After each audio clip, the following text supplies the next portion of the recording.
وبه نستعين والصلاة والسلام على أشرف الأنبياء والمرسلين نبينا محمد وعلى آله وأصحابه وأهل بيته وذريته أجمعين. سبحانك لا علم لنا إلا ما علمتنا إنك أنت العليم الحكيم. رب اشرح لي صدري ويسر لي أمري واحلل عقدة من لساني يفقهوا قولي.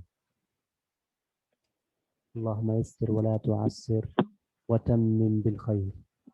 اللهم انفعنا بما علمتنا وعلمنا ما ينفعنا وزدنا علما. آج کی ہماری کلاس دعا کرنے کے طریقے کے حوالے سے ہے کہ ہم دعا کس طرح کر سکتے ہیں. انسان دنیا میں اگر کسی کے پاس جاتا ہے کسی اپنی ضرورت کے لیے تو اسی لحاظ سے بڑا باادب ہو کر اور مؤدبانہ طریقے سے جاتا ہے. ان ساری چیزوں کا خیال رکھتا ہے جو ایک دنیاوی دربار میں ضروری ہوتی ہے. کوئی بھی میدان آپ لے لیں اگرچہ اسے کسی چیز کی طلب ہو اور وہ طلب اگرچہ وہ کوئی چیز دے کر ہی حاصل کرنا چاہتا ہو لیکن پھر بھی وہ وہاں کے آداب کو اپناتا ہے. لیکن پھر انسان جس کو اللہ تعالیٰ نے پیدا کیا اور وہی مخلوق جب اپنے خالق سے مانگنے کے لیے جاتی ہے تو انہیں بھی انہی آداب کا لحاظ رکھنا ہوگا جو خالق نے اپنی مخلوق کو بتائے. تو آج ہم انشاءاللہ اور عزیز ان چیزوں کا تذکرہ کریں گے کہ ہم دعا کرتے ہوئے کن چیزوں کا خیال رکھیں گے, کن چیزوں کا پاس رکھیں گے اور کن صورتوں میں دعا جو ہے وہ بہت جلد قبول ہو سکتی ہے. اللہ تعالیٰ کے نزدیک دعا کس شخص کی زیادہ معتبر اور بہترین ہو سکتی ہے. تو ہم شروع کرتے ہیں. سب سے پہلے ہے کہ انسان باوضو ہو. یہ شرط نہیں ہے لیکن مستحب ہے. دعا کرنے کے لیے باوضو ہونا مستحب عمل ہے, لازمی اور ضروری نہیں ہے. لیکن کوئی شخص اگر باوضو ہوتا ہے, وضو کر کے آتا ہے تو یہ ایک بہت ہی مستحسن عمل ہے. استحباب کا مطلب ہوتا ہے کوئی چیز پسند ہونا, اسلام میں کسی چیز کا اچھا جانا جانا اور بہت ہی اہم ہونا, اسے کہتے ہیں مستحب. سو باوضو ہونا یہ ایک مستحب عمل ہے. تو پہلا ادب یہ ہے کہ انسان باوضو ہو, پاکیزگی کی حالت میں ہو, تاکہ وہ اللہ تعالیٰ کو جب پکارے تو شیطانی وسوسے اس پر اثر انداز نہ ہو سکے. اس کے بعد ہے قبلہ رخ ہونا. بس تو انسان چلتے پھرتے اٹھتے بیٹھتے دعا کر سکتا ہے, دعا مانگ سکتا ہے, لیکن اگر قبلہ رخ ہو جائے انسان ہو جائے تو یہ بہت اہم ہے, بہت ہی اعلیٰ چیز ہے. اس کے بعد ہاتھوں کو بلند کرنا. رسول اللہ صلی اللہ علیہ وسلم جب دعا فرماتے, آپ علیہ الصلوۃ والسلام کی دعا کرنے کی صفات میں یہ چیز بیان ہے کہ جب آپ دعا فرماتے تو اپنے ہاتھوں کو بہت بلند کرتے, حتیٰ کہ آپ کی جو ابط ہے, ابط کہتے ہیں عربی زبان میں بغلوں کو, تو یہ ان کی سفیدی ظاہر ہو جاتی, ان کی سفیدی ظاہر ہو جاتی. میں آپ کے سامنے اس کا طریقہ بتاؤں. دیکھیں یہ چیز اس طرح بلند کر کے, اس طرح یعنی کہ ہاتھ بلند ہو, دونوں ہاتھوں سے ملایا جائے اور اس طرح ہاتھوں کو بلند کیا جائے. یہ جو بازو ہیں یہ انسان کے سینے سے الگ ہو جائیں. بازو جو ہیں یہ انسان کے سینے کے ساتھ چمٹے ہوتے ہیں, اگر جیسے انسان بیٹھا ہو تو جب ہاتھوں کو اوپر اٹھائے تو سینے سے الگ ہو جائے. تو یہ کیفیت یہ مستحب ہے, اس کا بھی لحاظ اور خیال کرنا چاہیے. اس کے بعد ہے اللہ تعالیٰ کی حمد و ثنا بیان کرنا. دعا کرنے سے پہلے انسان اللہ تعالیٰ کی تعریفی کلمات بیان کرے. سبحان اللہ والحمد للہ ولا الہ الا اللہ واللہ اکبر ولا حول ولا قوة الا باللہ. اس طرح کے دیگر کلمات اللہ تعالیٰ کے اسماء اور صفات ان کو بھی پڑھے. اس طرح اگر کسی کو یہ کلمات نہیں آتے تو وہ سورۃ الفاتحہ بھی پڑھ سکتے ہیں. سورۃ فاتحہ میں بھی اللہ تعالیٰ کی مدح و تعریف ہے اور اللہ تعالیٰ کی تعریف کے ساتھ ہی وہ شروع ہوتی ہے. اس طرح اگر کسی کو اور بھی آسانی چاہیے تو وہ بسم اللہ الرحمن الرحیم پڑھنے کے بعد اپنی دعا کو شروع کر سکتے ہیں۔ اور اللہ تعالیٰ کی حمد و ثنا کے جو کلمات جو حدیث میں بیان ہوئے ہیں، اللہ کے رسول علیہ الصلوۃ والسلام نے فرمایا جو شخص لا الہ الا انت سبحانک انی کنت من الظالمین اپنی دعا میں یہ کلمات پڑھتا ہے تو اس شخص کی دعا رد نہیں کی جاتی۔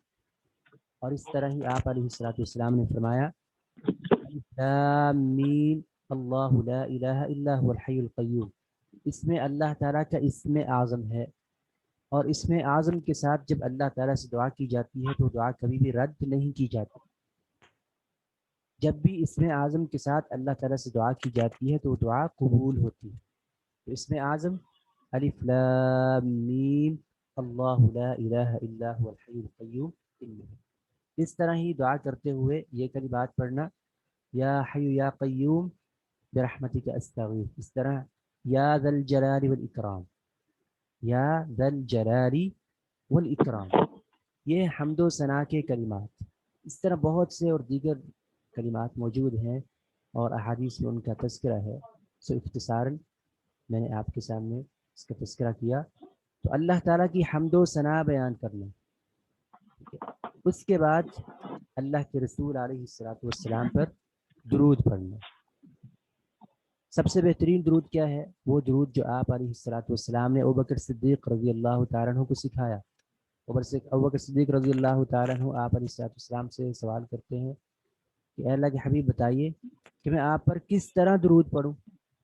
آپ علیہ الصلوۃ والسلام نے فرمایا قل اللہم صل علی محمد وعلی آل محمد، یہ درود جسے ہم درود ابراہیمی بھی کہتے ہیں۔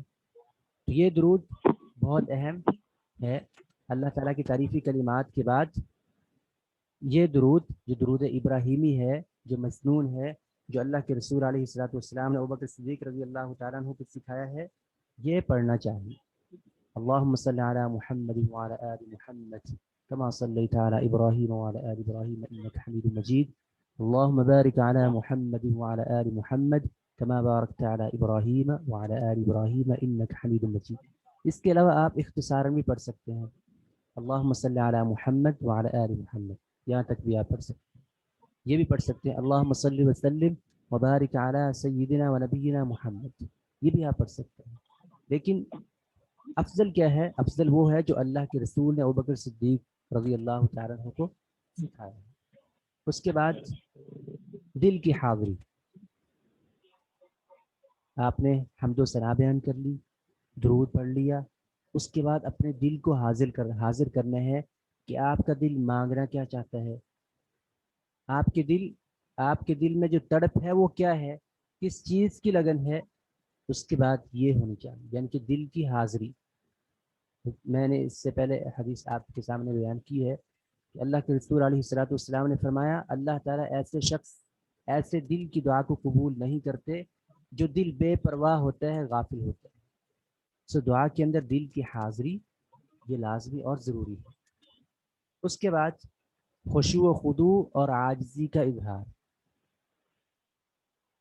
انسان متکبر ہو کر اللہ تعالیٰ سے نہ مانگے، کہ انسان فقیر ہے اللہ تعالیٰ کے در کا، اللہ تعالیٰ کے محتاج کا۔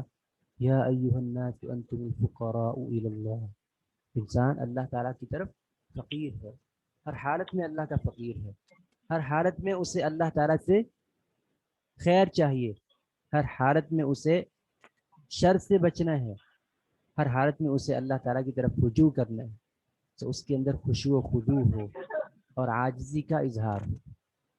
خشوع کسے کہتے ہیں؟ خشوع جو ہے یہ لفظ سے خشیت سے ہے، خشی۔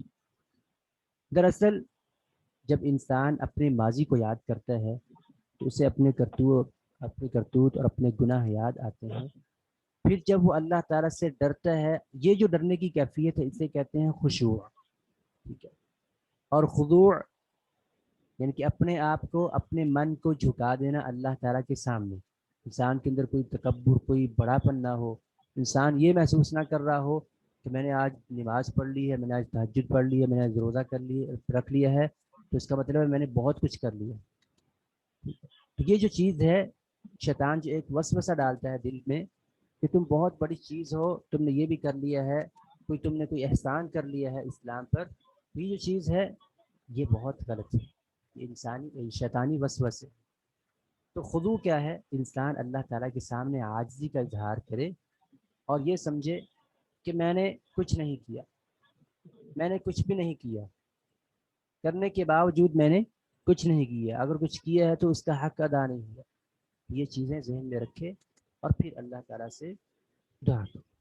اس کے بعد دعا کرتے ہوئے جن الفاظ کے ساتھ دعا کرنی ہے ان الفاظ کو گلا پھاڑ پھاڑ کے اور بہت ایک عجیب انداز سے نہیں پکارنا، عجیب انداز سے ان الفاظ کو زبان سے نہیں نکالنا، بلکہ ان الفاظ کو ادا کرتے وقت بہت ہی احتیاط سے اور ہلکی آواز میں ان کو نکالا جائے۔ یہاں پر اللہ رب العزت نے حضرت زکریا علیہ الصلوۃ والسلام کی تعریف فرمائی جب انہوں نے اللہ تعالیٰ سے دعا کی۔ جیسے اللہ تعالیٰ نے تعریف فرمائی کاف ہا یا عین صاد ذکر رحمت ربک عبدہ زکریا اذ نادى ربه نداء خفیا، جب اس زکریا نے اپنے رب کو بہت ہلکی سی پستی آواز میں اپنے رب کو پکارا۔ اللہ تعالیٰ تو ہر بات کو سننے والے ہیں، انسان کے خیال کو جاننے والے ہیں۔ ایک وہ سگنل جو دماغ دل کو بھیجتا ہے یا دل اور دماغ کا جو ایک آپس کا تعلق ہے اور وہ زبان پر ابھی نہیں آتا، یعنی کہ ایک ایسی آواز جو یا ایسا سگنل جو ابھی دل اور دماغ کے درمیان پیدا ہوتا ہے، ابھی وہ آواز کی صورت میں نہیں ہوتا، زبان سے ابھی وہ نہیں نکلتا، الفاظ کی صورت میں وہ نہیں ڈھلتا، اللہ تعالیٰ کو وہ بھی معلوم ہے۔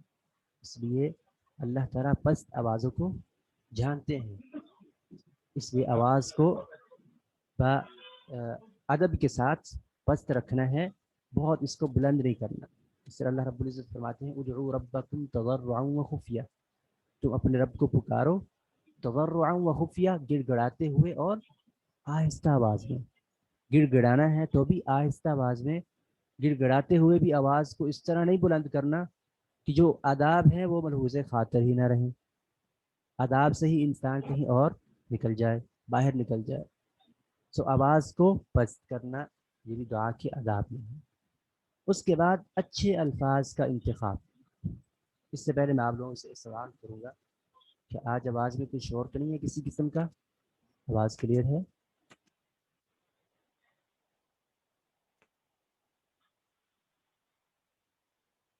السلام علیکم ورحمۃ اللہ وبرکاتہ۔ تھوڑی سی آواز آپ کی نا دبی ہوئی آ رہی ہے۔ دبی ہوئی آواز ہے جی، اب ٹھیک ہے آواز؟ جی بہتر ہے۔ اچھا مائک کا پرابلم ہے، سوری۔ اچھا، اس کے بعد ہے اچھے الفاظ کا انتخاب۔ آپ اردو میں دعا کریں، انگلش میں دعا کریں، فارسی میں کریں، کسی بھی لینگویج میں کریں، لیکن دعا کرتے ہوئے جو الفاظ ہیں وہ آپ کے بہت اچھے ہونے چاہیے، سلجھے ہوئے الفاظ ہونے چاہیے۔ چاہے آپ پنجابی میں ہی کیوں دعا نہ کریں، پنجابی میں دعا کریں، اردو میں کریں، عربی میں کریں، انگلش میں کریں، کسی بھی زبان میں کریں، لیکن آپ کے جو الفاظ ہیں وہ بہت اچھے ہونے چاہیے، ادب والے ہونے چاہیے۔ انسان جب کسی اپنے بڑے سے بات کرتا ہے تو بڑے اچھے اور ادب کے ساتھ بات کرتا ہے، الفاظ کا چناؤ بڑا دھیان سے اور بڑے خیال سے کرتا ہے۔ مثال کے طور پر کوئی اللہ تعالیٰ سے دعا کرے اے اللہ تو مجھے یہ دے دے، یہ دے دے، اے اللہ تو مجھے یہ عطا کر دے۔ اب ان دونوں میں فرق ہے، اے اللہ مجھے یہ عطا کیجئے، اے اللہ یہ مجھے عطا کر دے، اے اللہ مجھے یہ دے دے، تینوں میں فرق ہے۔ سب سے بہتر کیا ہے؟ اے رب یہ مجھے عطا فرمائی، یعنی کہ اچھے الفاظ، سلجھے ہوئے الفاظ کا انتخاب کرنا۔ اس کے بعد ہے دعا کے دوران شر مانگنے سے بچنا۔ دعا کرتے ہوئے انسان اللہ تعالیٰ سے کوئی شر نہ مانگے، اپنے لیے بربادی کا سوال نہ کرے، کسی کے اوپر بد دعا نہ کرے۔ ابو ہریرہ رضی اللہ تعالیٰ عنہ فرماتے ہیں کہ اللہ کے رسول علیہ الصلوۃ والسلام نے فرمایا یستجاب للعبد ما لم يدع بإثم أو قطيعة رحم، بندے کی دعا اس وقت تک سنی جاتی ہے، قبول کی جاتی ہے، ما لم یدع بإثم، جب تک وہ گناہ کی دعا نہیں کرتا۔ گناہ کی دعا کرنے سے کیا مراد ہے؟ کوئی یہاں بیٹھا اور کہے اے اللہ فلاں شخص کی ٹانگ توڑ دے، اے اللہ میں جو ہے وہ نعوذ باللہ من ذالک، الفاظ میں کچھ تھوڑے سے عجیب سے بولوں گا سمجھانے کی غرض سے، کوئی شخص دعا کرے اے اللہ میرے لیے جو ہے وہ شراب کو آسان کر دے، یعنی کہ گناہ کی دعا نہ کرے، او قطیعت رحم، یا وہ رشتہ داری کو توڑنے کی دعا نہ کرے، یہ نہ کہے کہ میرا فلاں کے ساتھ تعلق ٹوٹ جائے، ٹھیک ہے، اور رشتہ داری کو توڑنے کے حوالے سے کوئی دعا نہ کرے۔ اور اسی طرح ما لم یستعجل، جلدی نہ کرے۔ ایک تو یہ ہے کہ دعا مانگتے ہوئے جلدی نہ کرے، دوسرا یہ ہے کہ دعا کرنے کے بعد اس کی قبولیت کے انتظار میں جلدی نہ کرے۔ لوگ ہوتے ہیں دعا کرتے ہیں اور کہتے ہیں کہ میں نے دعا کی، اتنا عرصہ دعا کی، ابھی تک قبول ہی نہیں ہوئی۔ تو جو آپ کا یہ اعتراض آ گیا ہے کہ قبول نہیں ہوئی، یہ وہ صبر تھا جو آپ کا چیک کیا جا رہا تھا۔ آپ نے اس دعا کی جو شرط تھی صبر، اس کو آپ نے توڑ دیا، آپ نے جلدی کی۔ دعا کرنے میں یہ ہے کہ انسان ایک تو شر نہ مانگے، رشتہ داری کو توڑنے کی دعا نہ کرے، گناہ کے حصول کے لیے دعا نہ کرے، گناہ کی دعا نہ کرے، اور اسی طرح اس میں جلد بازی نہ کرے۔ قیلا، اللہ کے رسول علیہ الصلوۃ والسلام سے کہا گیا، سوال کیا گیا، یا رسول اللہ صلی اللہ علیہ وسلم مل استعجال، یہ جلد بازی کیا ہے؟ قال، آپ علیہ الصلوۃ والسلام نے فرمایا، یقول، دعا مانگتے ہوئے بندہ یہ کہتا ہے، قد دعوت وقد دعوت، میں نے دعا کی، میں نے بہت دعا کی، فلم ارى يستجاب لی، میری تو دعا کبھی قبول ہی نہیں ہوتی۔ فیستحسر عند ذلك، پھر وہ اس کے بعد وہ تھک جاتا ہے اور مایوس ہو جاتا ہے، ویدع الدعاء، اور دعا کو چھوڑ دیتا ہے۔ یہ جو چیز ہے کہ انسان کچھ دن دعا کرے اور دعا کرنے کے بعد تھک جائے اور کہے کہ میری دعا قبول نہیں ہوتی اور دعا کو چھوڑ دے، یہ جو چیز ہے یہ استعجال۔ تو یہ ایسا شخص جو جلد باز ہے، اس کی دعا بھی پھر رد کر دی جاتی ہے۔ دعا مانگتے ہوئے اس چیز کا خیال رکھنا چاہیے کہ انسان جب دعا مانگے تو اللہ تعالیٰ سے قبولیت کا اسے یقین ہو اور صبر کے ساتھ اس کا انتظار کرے، کیونکہ اللہ کے رسول علیہ الصلوۃ والسلام نے فرمایا، مومن کی کوئی بھی دعا رد نہیں کی جاتی، مومن کی کوئی بھی دعا رد نہیں کی جاتی، یا تو اس کی دعا فوراً قبول کر لی جاتی ہے، جو وہ مانگتے ہیں اسے فوراً وہی عطا کر دیا جاتا ہے، یا پھر اس چیز کے عطا نہ کرنے میں اللہ تعالیٰ کی طرف سے کوئی حکمت ہوتی ہے اور فوراً وہ چیز اسے نہیں دی جاتی، اور جو اس کی دعا ہے اس کی وجہ سے اللہ تعالیٰ آنے والی کوئی شر، کوئی بیماری، کوئی مصیبت، کوئی آفت، کوئی آزمائش، اس کو ٹال دیتے ہیں۔ پھر اگر اس کے اوپر کوئی شر بھی آنے والی نہیں ہے تو اللہ تعالیٰ پھر اس کی دعا کو ذخیرہ آخرت بنا دیتے ہیں۔ پھر قیامت کے دن جب وہ اپنا نامہ اعمال دیکھے گا اور دیکھے گا کہ یہ اتنے بڑے بڑے عمل کیا ہے، اور دیکھے گا یہ تو اچھے میری دعائیں ہیں جو دنیا میں میرے لیے اسٹور کر لی گئی تھیں، ذخیرہ کر لی گئی تھیں، اور دنیا میں وہ میرے لیے قبول نہیں ہوئی تھی اور میرے لیے ذخیرہ ہو گئی تھی، پھر وہ خواہش کرے گا کاش میری دنیا میں کوئی دعا قبول ہی نہ ہوتی۔ تو یہ قیامت کے دن وہ خواہش کرے گا جب وہ نامہ اعمال دیکھے گا۔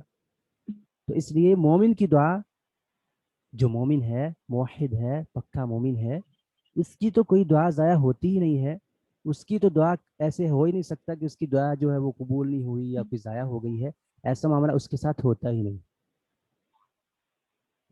تو اس کے بعد یہ چیز بہت اہم ہے جو آپ کے سامنے بیان کرنے لگا ہوں، آپ کے سامنے اسکرین پہ بھی شو ہو رہا ہوگا، رزق حلال کا استعمال، رزق حلال کا استعمال۔ ایسا شخص جو چاہتا ہے کہ اس کی دعا قبول ہو، اسے چاہیے کہ اپنے رزق کو حلال کرے، یا ایسا شخص جو یہ محسوس کرے کہ اس کی دعا قبول نہیں ہوئی، اس نے دعا کی ہے اور اس کی دعا قبول نہیں ہوئی، تو اسے چاہیے کہ وہ اپنے کھانے پینے میں نظر دوڑائے، اپنے رزق کی طرف نظر دوڑائے، کہیں اس کے رزق میں کوئی حلال کے علاوہ کوئی حرام شامل تو نہیں ہو گیا، کہیں وہ سود تو نہیں کھا رہا، کہیں وہ کسی کا حق تو نہیں کھا رہا. آخر کیا وجہ ہے اس کی دعا قبول نہیں ہو رہی؟ تو اسے فوراً سوچنا چاہیے، اپنے اوپر نظر دوڑانی چاہیے. ابو ہریرہ رضی اللہ تعالیٰ عنہ سے مروی ہے کہ آپ علیہ الصلوۃ والسلام نے فرمایا، ایھا الناس، اے لوگو، ان اللہ طیب لا یقبل الا طیبا، بے شک اللہ تعالیٰ پاکیزہ ہے اور وہ پاکیزگی کو ہی قبول کرتا ہے، پاک چیز کو ہی قبول کرتا ہے. وَإِنَّ اللَّهَ أَمَرَ الْمُؤْمِنِينَ بِمَا أَمَرَ بِهِ الْمُرْسَلِينَ، اللہ تعالیٰ نے مومنوں کو بھی وہی حکم دیا ہے جو اس نے اپنے رسولوں کو حکم دیا. رسولوں کو اللہ تعالیٰ نے کیا حکم دیا؟ یا ایھا الرسل کلوا من الطیبات واعملوا صالحا انی بما تعملون علیم. سورۃ البقرہ. اے رسولو، پاکیزہ کھاؤ، پاکیزہ چیزیں کھاؤ اور نیک عمل کرو، انی بما تعملون علیم، جو تم عمل کرنے والے ہو میں اس کو جاننے والا. تو اس کا مطلب یہ بھی ہوا کہ جو شخص حلال رزق استعمال کرتے ہیں اسے نیک عمل کی توفیق ملتی ہے، اسے اچھے کام کرنے کی توفیق ملتی ہے آٹومیٹیکلی. انسان جو اپنے جسم میں لقمے اتارتے ہے اس کے جسم پر بہت اثر ہوتا ہے. انسان جو اپنے پیٹ میں چیز ڈالتا ہے اس کا اثر اس کی اولادوں تک پہنچتا ہے، اس کی نسلوں تک سفر کرتا ہے. اس لیے کھانے پینے میں، رزق میں، کمانے میں انتہائی احتیاط برتنی چاہیے کہ انسان اپنے پیٹ میں حلال کے علاوہ کوئی اور چیز نہ جانے دے. وقال یا ایھا الذین آمنوا، پھر اللہ تعالیٰ نے فرمایا اے وہ لوگوں جو ایمان لائے ہو، کلوا من طیبات ما رزقناکم، اس سے کھاؤ جو پاکیزہ ہم نے تمہیں دیا ہے. پہلے رسولوں کو خطاب ہے، اس کے بعد مومنوں کو خطاب. پھر اللہ کے رسول علیہ الصلوۃ والسلام نے فرمایا، ایک آدمی کا ذکر کیا، یطیل السفر، بہت لمبا وہ سفر کرتا ہے، اشعث اغبر، لمبا سفر کرنے کی وجہ سے اس کے جو بال ہیں وہ بکھر جاتے ہیں، مٹی پڑ جاتی ہے. ٹھیک ہے. یمد یدیہ الی السماء، بیت اللہ میں وہ پہنچتا ہے. بیت اللہ میں پہنچنے کے بعد، یعنی کہ اتنا لمبا کوئی شخص سفر کرتا ہے، سفر کرنے کے بعد وہ بیت اللہ میں پہنچتا ہے، حالت بھی اس کی بگڑی ہوئی ہے سفر کے ساتھ. ٹھیک ہے. اور اپنے ہاتھوں کو آسمانوں کی جانب اٹھاتا ہے اور کہتا ہے یا رب، یا رب، اے میرے رب، اے میرے رب، دعا کرتے ہیں. ومطعمہ حرام، اس کا کھانا حرام کا، ومشربہ حرام، اس کا پینا حرام کا، وملبسہ حرام، اس کا لباس حرام کا، وغذی بالحرام، اس کا جو جسم جو پلا ہے وہ حرام کے ساتھ پلا بڑا ہے. فأنا یستجاب لذلک، پھر کیسے اس کی دعا قبول ہو؟ اب دیکھیے یہاں پر دعا کی قبولیت کی باقی شرائط پوری ہیں. اس نے اپنے ہاتھوں کو اٹھایا، لمبا سفر کیا، بیت اللہ میں جا کے پہنچا اور اس نے اللہ تعالیٰ کو پکارا یا رب، یا رب، لیکن دعا قبول کیوں نہیں ہوئی؟ حرام کھانے کی وجہ سے، حرام پہننے کی وجہ سے، حرام جسم کی وجہ سے. جو اس کا جسم بن چکا تھا وہ حرام کھا کھا کر بنا. فأنا یستجاب لذلک، ایسے شخص کی دعا کیسے قبول ہے؟ سو دعا کی قبولیت کے لیے یہ چیز لازمی ہے کہ انسان کا کھانا پینا وہ بھی حلال کا ہو. اس کے بعد اچھا گمان، اللہ تعالیٰ کے ساتھ اچھا گمان رکھنا کہ میری دعا قبول ہوگی. اللہ کے رسول علیہ الصلوۃ والسلام نے فرمایا، حدیث قدسی ہے، اللہ تعالیٰ فرماتے ہیں انا عند ظن عبدی بی، میں اپنے بندے کے گمان کے مطابق ہوتا ہوں. فإن ظن بی خیرا فلہ، اگر وہ میرے ساتھ اچھا گمان رکھتا ہے تو اس کے لیے اچھا ہی ہے. وإن ظن بی شرا، اگر وہ میرے ساتھ برا گمان کرتا ہے تو وإن ظن بی شرا فلہ، اگر وہ میرے ساتھ برا گمان کرتا ہے تو اس کے لیے پھر برائی ہے. تو اس لیے انسان کو اللہ تعالیٰ کے ساتھ اچھا گمان رکھنا چاہیے، اچھائی اور بھلائی کی ہی امید رکھنی چاہیے تاکہ اللہ تعالیٰ اس کو اچھائی عطا کرے. کیونکہ انسان کے دماغ میں جو چیز پیدا ہوتی ہے یا جو کوئی بھی سگنلز آپ کہہ رہے ہیں کریٹ ہوتے ہیں، ان چیزوں کو جاننے والی صرف اور صرف ایک ہی ذات ہے، وہ اللہ رب العزت کی ذات. تو اس لیے انسان کی جو دلی کیفیات ہیں جو اللہ تعالیٰ سے جڑی ہوتی ہیں ان کو اچھا کرنا چاہیے، ان کے اندر حسن لے کر آنا چاہیے، اچھا گمان رکھنا چاہیے، اپنی دنیا کے بارے میں بھی اور اپنی آخرت کے بارے میں بھی. اس کے بعد دعا کرنے کے آداب میں یہ بھی ہے کہ آہوزاری کرنا، الفاظ کو دہرانا. آہوزاری کرنے سے مراد کہ انسان دعا کرے اور دعا کرنے میں جس طرح ایک چھوٹا سا بچہ اپنی ماں کے ساتھ لپٹ کر دودھ مانگتا ہے، کوئی بھی چیز مانگتا ہے، کھانا مانگتا ہے، یا اس کو چوٹ لگ جائے تو وہ روتا ہے، ٹھیک ہے، اس طرح انسان بھی اللہ تعالیٰ کے سامنے گڑ گڑائے، روئے، آہوزاری کرے، آہوزاری کرے، ٹھیک ہے. لیکن آہوزاری اس کی مثال میں آپ کو کس طرح دے سکتا ہوں. بعض خواتین ہوتی ہیں جو کسی کے فوت ہونے پر بین کر رہی ہوتی. بین جو ہے اگرچہ یہ اسلام میں حرام ہے، اس کو حرام کر دیا گیا، بین کرتی ہیں. اور بین کرنے میں ایک یہ بھی صورت ہوتی ہے بعض اوقات کہ وہ بہت آہوزاری کر رہی ہوتی. تو اس سے آپ اس کا معنی سمجھ سکتے ہیں کہ آہوزاری سے کیا مراد ہے. لیکن جو اللہ تعالیٰ کے سامنے آہوزاری کرنی ہے اس کے اندر آداب ہوں، ادب ہو، آواز بہت زیادہ بلند نہ ہو، آواز پست ہو، ٹھیک ہے.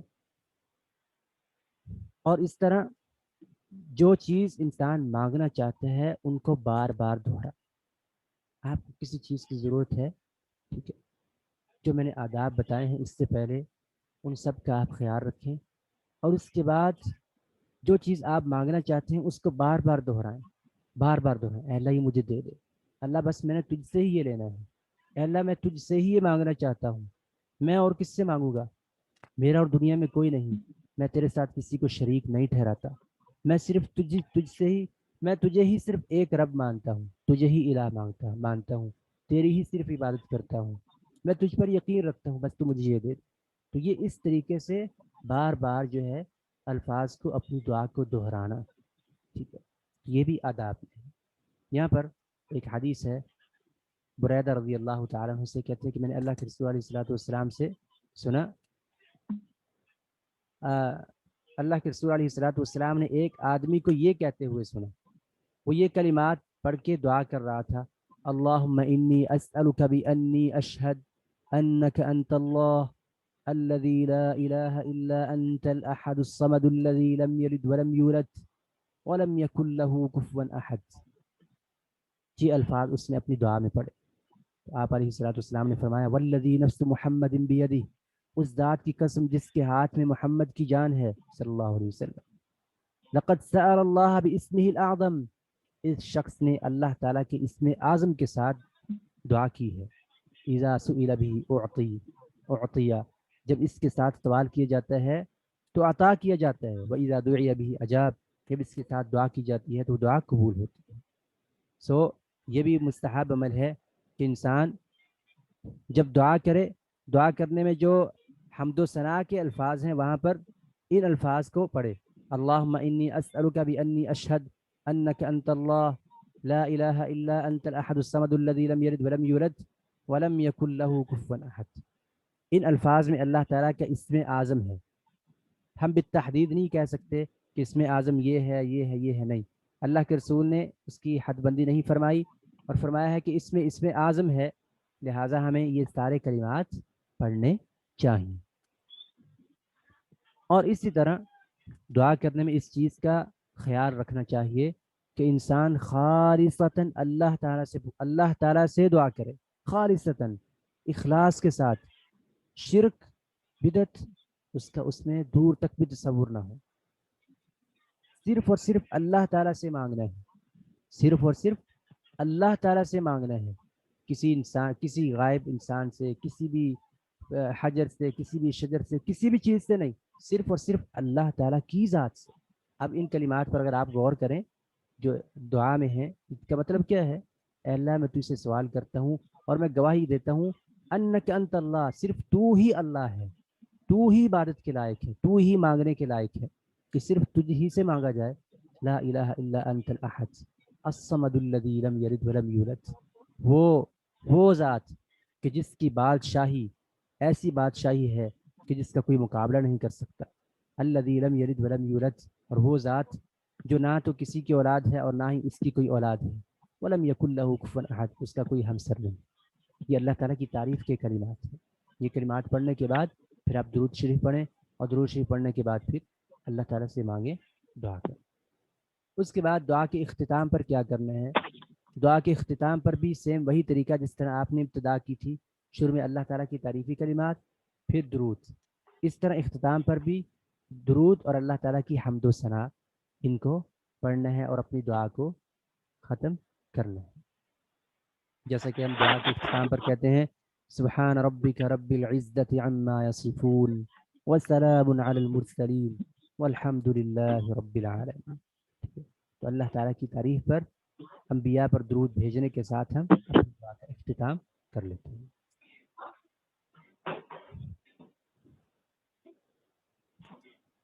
اس کے بعد دعا کی قبولیت کے اوقات.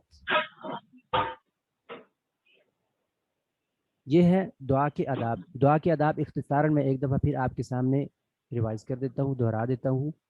اس کے بعد پھر ہم انشاءاللہ اگلے ٹاپک کی طرف آتے ہیں. دعا کی قبولیت کے اوقات. کن اوقات میں دعا کرنی چاہیے کہ دعا ہماری قبول ہو؟ جی، پہلا ادب تھا باوضو ہونا، پھر قبلہ رخ ہونا، پھر ہاتھوں کو بلند کرنا. ہاتھوں کو بلند کرنے کی کیفیت میں نے آپ کے سامنے بیان کی کہ انسان کے جو ہاتھ ہیں اس طرح ہو، سینے سے بازو جدا ہو جائے. اس کے بعد اللہ تعالیٰ کی حمد و ثنا بیان کرنا، درود شریف پڑھنا، دل کو حاضر کرنا، خشوع و خضوع اور عاجزی کا اظہار کرنا، آواز کو پست کرنا، اچھے الفاظ کا انتخاب کرنا، شر مانگنے سے بچنا، اور اس طرح ہی جو رشتہ داری کو توڑنے سے بچنا، گناہ مانگنے سے بچنا، رزق حلال کا استعمال، اچھا گمان یعنی کہ دعا کی قبولیت کا گمان، آہوزاری کرنا اور الفاظ کو دہرانا، دعا کے اختتام پر درود اور اللہ تعالیٰ کی حمد و ثنا. یہ تھے دعا کرنے کی آداب. اس کے بعد ہم آتے ہیں دعا کی قبولیت کے اوقات. وہ کون سے وقت ہیں جن میں دعا انسان کی قبول ہوتی ہے؟ سب سے اہم ترین اور بہترین وقت جو ہمیں 24 گھنٹوں میں ایک دفعہ ضرور ملتا ہے وہ ہے سحری کا وقت، تہجد کا وقت، فجر کی نماز سے پہلے. فجر کی نماز نہیں، فجر سے پہلے، طلوع فجر سے پہلے کا جو وقت ہے، رات کا جو آخری یا تیسرا پہر ہے، اسے کہتے ہیں سحری کا وقت. اس وقت میں اللہ رب العزت آسمان دنیا پر، جو حدیث میں ہے وہ بیان کر رہا ہوں، آسمان دنیا پر تشریف لاتے ہیں اور اپنے بندوں کو ندا لگاتے ہیں. من یدعونی فاستجیب لہ، من یدعونی، کون ہے جو مجھے پکارے اور میں اس کی دعا کو قبول کروں. من یسألنی فاعطیہ، کون ہے جو مجھ سے سوال کرے میں اس کو عطا کروں. من یستغفرنی فاغفر لہ، کون ہے جو مجھ سے بخشش مانگے اور میں اس کی بخشش کو قبول کروں اور اسے معاف کر دوں. بخاری، رواہ البخاری، اور یہ اس کا رقم ہے حدیث کا. سو اللہ رب العزت آسمان دنیا پر ہر رات نزول فرماتے ہیں. اور اس چیز کا آپ یہاں خیال رکھیے کہ جو اللہ تعالیٰ کی صفات ہیں ان کی کیفیات ہم بیان نہیں کر سکتے، نہ ہی ہم سوچ سکتے ہیں.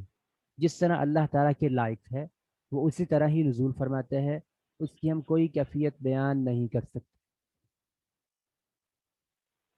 اس کے بعد دوسرا وقت ہے رات کو اچانک بیدار ہوتے وقت. بس اوقات آپ نے دیکھا ہوگا کہ انسان کو بعض اچانک کوئی جھٹکا سا لگتا ہے اور فوراً بندہ بیدار ہو جاتا ہے، آنکھیں کھل جاتی ہیں اور اسے سمجھ نہیں آتی کہ میرے ساتھ ہوا کیا ہے. جب ایسی کیفیت ہو تو اس وقت یہ جو کلمات ابھی میں آپ کے سامنے بیان کروں گا ان کو پڑھے اور پڑھنے کے بعد اللہ تعالیٰ سے دعا کرے. کوئی بھی اس کی دعا جو وہ دعا کرے گا وہ ضرور قبول ہوگی. شرط یہ ہے کہ وہ باوضو ہو کر رات کو سویا ہو، وضو کی حالت میں سویا ہو. اور رات کو اس کو اچانک جاگ آتی ہے، اچانک وہ بیدار ہوتا ہے اور پھر وہ ان کلمات کے ساتھ کوئی بھی دعا کرے وہ دعا اس کی فوراً قبول ہے. من تعار من اللیل، قال صلی اللہ علیہ وسلم، اللہ کے رسول علیہ السلام نے فرمایا من تعار من اللیل، ایسا شخص جو اچانک رات کو بیدار ہو جائے، فقال، اور وہ یہ کلمات کہے، لا الہ الا اللہ وحدہ لا شریک لہ لہ الملک ولہ الحمد وہو علی کل شیء قدیر، الحمد للہ وسبحان اللہ ولا إله إلا الله والله أكبر ولا حول ولا قوة إلا بالله. پھر وہ یہ کہے اللہم اغفر لی، اللہم ارحمنی، اللہم ارزقنی، اے اللہ مجھے فلاں چیز دے دے، مجھے فلاں چیز دے. وہ دعا کرتا ہے تو اس کی دعا قبول ہوتی. پھر اس کے بعد فَإِن تَوَضَّأَ وَصَلَّى قُبِلَتْ صَلَاتُهُ، پھر اگر وہ اٹھتا ہے، اللہ تعالیٰ اس کو توفیق دیتے ہیں، وہ اٹھتا ہے اور وضو کرتا ہے اور پھر وہ نماز پڑھتا ہے، یعنی کہ تہجد پڑھتا ہے، قُبِلَتْ صَلَاتُهُ، اس کی نماز بھی قبول ہوتی ہے. دیکھیں یہاں پر نماز کی قبولیت کی بھی وارنٹی ساتھ مل گئی. ویسے انسان پڑھے نماز، ہمیں کیا پتہ ہے کہ ہماری کتنی نماز قبول ہوتی ہے، کتنی نماز قبول نہیں ہوتی، کون سی قبول ہوتی ہے، کون سی قبول نہیں ہوتی. اس کے بعد دعا کی قبولیت کے جو اوقات میں سے ہے وہ ہے اذان اور اقامت کے درمیان. ان نبی صلی اللہ علیہ وسلم قال لا يرد الدعاء بین الاذان والاقامہ، دعا جو ہے وہ اذان اور اقامت کے درمیان رد نہیں کی جاتی. اس دوران جو بھی دعا کی جائے وہ اللہ تعالیٰ کی طرف سے قبول کر لی جاتی ہے. مسجد میں کوئی اگر آپ بھی اگر مسجد میں جاتی ہوں، مجھے نہیں پتا کہ امریکہ میں کوئی خواتین کا مساجد میں انتظام ہے کہ نہیں، لیکن اگر آپ کبھی مسجد میں تشریف لے جائیں، ٹھیک ہے، بیت اللہ میں تشریف لے جائیں، اللہ تعالیٰ آپ سب کو لے کے جائے، مدینہ منورہ میں جائیں، مسجد نبوی میں جائیں اور اذان ہو چکی ہو، اذان ہو چکی ہو اور آپ نماز کے انتظار میں بیٹھی ہوں، ٹھیک ہے، تو اس وقت اذان اور اقامت کے درمیان کا جو وقت ہوتا ہے یہ قبولیت کا وقت ہوتا ہے. اس دوران کوئی بھی دعا رد نہیں کی جاتی. اس کے بعد سجدے کی حالت میں، جب انسان سجدے کی حالت میں ہوتا ہے اس وقت وہ دعا کثرت کے ساتھ دعا کرے. قال صلی اللہ علیہ وسلم، آپ علیہ الصلوۃ والسلام نے فرمایا اقرب ما يكون العبد من ربه وهو ساجد، بندہ اللہ تعالیٰ کے قریب ترین سجدے کی حالت میں ہوتا ہے. فاکثر الدعاء، بس تم اس وقت کثرت سے دعا کیا کرو. اب سجدے کی حالت میں انسان کس طرح دعا کر سکتا ہے یہ بھی بتاتا چلوں. اگر آپ سجدے کی حالت میں ہیں، آپ انگلش میں، اردو میں، پنجابی میں، کسی زبان میں بھی دعا کر سکتے ہیں، لیکن نماز کے علاوہ اگر آپ نماز میں ہیں تو صرف عربی زبان میں آپ کوئی بھی دعا سجدے میں کر سکتے ہیں، کوئی بھی دعا، لیکن عربی زبان میں کرنی ہے سجدے کی حالت میں جب آپ نوافل میں ہیں، سنن میں ہیں، نماز میں ہیں. لیکن اگر آپ نوافل ادا کرنے کے بعد ویسے سجدہ کرتی ہیں اور سجدے میں اللہ تعالیٰ کی تعریفات بیان کرتی ہیں، ٹھیک ہے، اور پھر کوئی بھی دعا کرنا چاہیں، چاہے پنجابی میں کرنا چاہیں، اردو میں کرنا چاہیں، انگلش میں، کسی بھی زبان میں کرنا چاہیں تو کوئی حرج نہیں ہے، آپ دعا کر سکتے ہیں. اس کے بعد فرض نماز کے بعد جب خصوصاً جب جماعت ہوتی ہے، جماعت کے بعد بندہ سلام پھرتا ہے، فرض نماز پڑھتا ہے، سلام پھرتا ہے، تو اس کے بعد کا جو وقت ہے وہ بھی قبولیت کا وقت ہوتا ہے. اللہ تعالیٰ فرماتے ہیں فَإِذَا قَضَيْتُمُ الصَّلَاةَ فَاذْكُرُوا اللَّهَ قِيَامًا وَقُعُودًا وَعَلَى جُنُوبِكُمْ، بس جب تم اپنی نماز کو پورا کرو تو اللہ تعالیٰ کا ذکر کرو، کھڑے ہو کر، بیٹھے ہوئے، یا اپنے پہلوؤں پر، کسی حالت میں بھی ہو تو اللہ تعالیٰ کا ذکر کیا. اور ایک حدیث ہے اللہ کے رسول علیہ الصلوۃ والسلام سے یہ سوال کیا گیا ای الدعاء اسمع، کون سی دعا ہے جو بہت جلد سنی جاتی ہے؟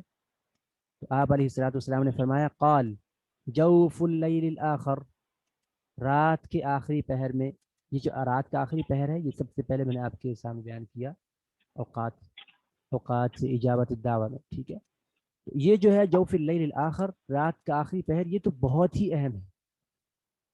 ودبر الصلاۃ، صلوات المکتوبات، اور جو فرضی نمازیں ہیں ان کے بعد، فرضی نمازوں کے فوراً بعد دعا کرنا یہ بھی مقبول ہوتی ہے، بہت جلد سنی جاتی ہے.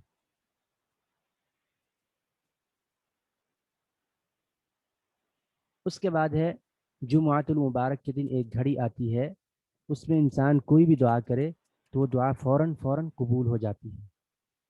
رسول اللہ صلی اللہ علیہ وسلم نے فرمایا فیہ ساعہ، اس میں ایک ایسی گھڑی ہے لا یوافقها عبد مسلم، مسلمان بندہ اس کی موافقت نہیں کرتا، قائم یصلی، کہ وہ نماز پڑھ رہا ہوتا ہے، یسأل اللہ تعالی شیئا، اللہ تعالیٰ سے کسی چیز کا سوال کر رہا ہوتا ہے، الا اعطاہ ایاہ، مگر اللہ تعالیٰ اس کو وہی چیز دے دیتا ہے. اور دیگر احادیث، یعنی کہ اگر ساری احادیث کو ملایا جائے جو جمعۃ مبارک کی فضیلت کے بارے میں آتی ہیں تو ان کا خلاصہ یہ ہے کہ جمعۃ المبارک کے دن عصر کی نماز کے بعد عصر کے بعد وہ وقت جو مغرب کے زیادہ قریب ہوتا ہے، یعنی کہ شام کے بالکل قریب عصر کے بعد کا وقت، اس وقت میں ایک ایسی گھڑی آتی ہے کہ انسان اس میں کوئی بھی دعا کرے تو دعا اس کی فوراً قبول ہوتی ہے، وہی دعا اس کی ہو قبول ہوتی ہے، اللہ تعالیٰ اس کی دعا کو سنتے ہیں، قبول فرماتے ہیں۔ جمعۃ المبارک یہ ہمارے لیے اللہ تعالیٰ کی بہت بڑی نعمت ہے اور بہت بڑا انعام ہے، عنایت ہے۔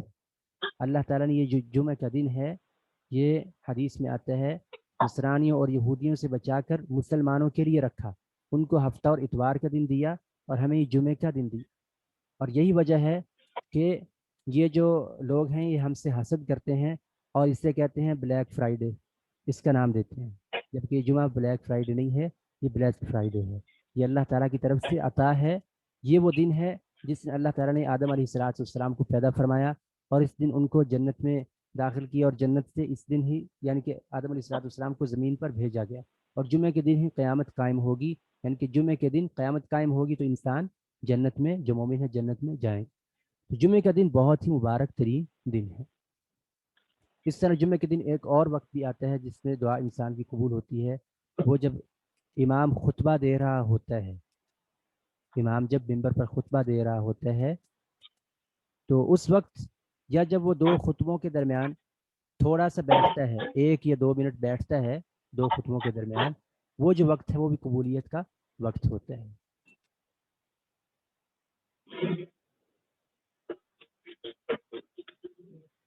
اختصاراً میرا خیال اب کچھ چیزیں ذکر کر دوں یا پھر انشاءاللہ باقی ہم کل ذکر کر دیں گے، کیا خیال ہے؟ وقت کافی ہو گیا ہے، جی بتائیے، باقی چیزیں ذکر کر دوں یا کافی ہے یہاں تک؟ جی جی کر دیں، آپ ٹاپک مکمل کر دیں۔ جی جی میں ٹاپک مکمل کر دیتا ہوں، بارک اللہ فیک۔ اس کے بعد ہے افطاری کے وقت، اللہ کے رسول علیہ السلام نے فرمایا ثلاث دعوات لا ترد، 3 دعائیں ایسی ہیں جو کبھی بھی رد نہیں کی جاتی، دعوت الوالد لولدی، باپ کی اپنے بیٹے کے لیے دعا، اور روزے دار کی دعا، ودعوت الصائم، روزے دار کی دعا، ودعوت المسافر، اور مسافر کی دعا۔ اس لیے افطاری کے وقت بھی انسان کو احتیاط کے ساتھ بیٹھنا چاہیے اور اس وقت کو پانا چاہیے، اللہ تعالیٰ سے دعائیں کرنی چاہیے۔ اس کے بعد ہے لیلۃ القدر۔ لیلۃ القدر کی فضیلت کے بارے میں تو آپ سب جانتے ہی ہیں کہ کتنی عظیم ترین رات ہے، اور 82 سال یا 82.5 سال کی عبادت سے کہیں زیادہ افضل ہے صرف اس ایک رات کی عبادت، ٹھیک ہے؟ تو لیلۃ القدر میں اللہ تعالیٰ دعاؤں کو قبول فرماتے ہیں۔ ارأيت ان علمت اي ليلة القدر ما اقول فيها قال قولي اللهم انك عفو تحب العفو فاعف عنا۔ عائشہ صدیقہ رضی اللہ تعالی عنہ ام المؤمنین اللہ کے رسول علیہ السلام سے سوال کرتی ہیں کہ میں لیلۃ القدر میں کیا کہوں، کون سے الفاظ پڑھا کروں؟ تو آپ علیہ السلام نے فرمایا قولی، تم یہ کہو اللہم انک عفو تحب العفو فاعف عنی، اے اللہ تو معاف کرنے کو بہت پسند کرتا ہے، اے اللہ تو مجھے معاف کر دے۔ لیلۃ القدر میں بہت سے امور ہیں جن کے بارے میں فیصلے کیے جاتے ہیں، تو اس لیے لیلۃ القدر میں خصوصاً کثرت کے ساتھ دعائیں کرنی چاہیے۔ اس کے بعد عرفہ کے دن، یعنی کہ انسان حج کر رہا ہوتا ہے، حج کے دن جس دن خطبہ حج ہوتا ہے، یعنی کہ 9 ذی الحجہ، اس دن بھی دعا اللہ تعالیٰ کی ہاں مقبول ترین ہوتی ہے، دعا قبول کی جاتی ہے، جیسے کہ قرآن کریم میں بھی آتا ہے، جہاں حج کے احکامات بیان کیے وہاں یہ ہے وَمِنْهُمْ مَنْ يَقُولُ رَبَّنَا آتِنَا فِي الدُّنْيَا حَسَنَةً وَفِي الْآخِرَةِ حَسَنَةً وَقِنَا عَذَابَ النَّارِ۔ کچھ لوگ ایسے ہیں جو عرفہ کے میدان میں یہ دعا کرتے ہیں ربنا آتنا فی الدنیا حسنہ وفی الآخرۃ حسنہ وقنا عذاب النار، اللہ تعالیٰ نے ایسے لوگوں کے لیے جنت تیار کی ہے اور ان کو دنیا میں بہتری عطا کی جاتی ہے اور آخرت میں بھی بہتری عطا کی جاتی ہے۔ اس کے بعد ہے مرغ کی آواز پر، یہ جو مرغ ہے یہ جب بولتا ہے، یعنی کہ جب اذان دیتا ہے تو دراصل وہ فرشتے کو دیکھ رہا ہوتا ہے، رحمت کے فرشتے کو دیکھتا ہے، صحیح حدیث میں ہے۔ اللہ کے رسول علیہ السلام نے فرمایا اذا سمعتم صیاح الدیکہ فاسألوا اللہ من فضلہ، جب تم مرغ کے چیخنے کی آواز کو سنو تو تم اللہ تعالیٰ سے اس کے فضل کا سوال کرو، فإنها رأت ملکا، بس بے شک اس نے فرشتے کو دیکھا ہے۔ اس نے کسے دیکھا ہے؟ فرشتے کو۔ تو ہمیں کیا مانگنا چاہیے؟ اللہ تعالیٰ کا فضل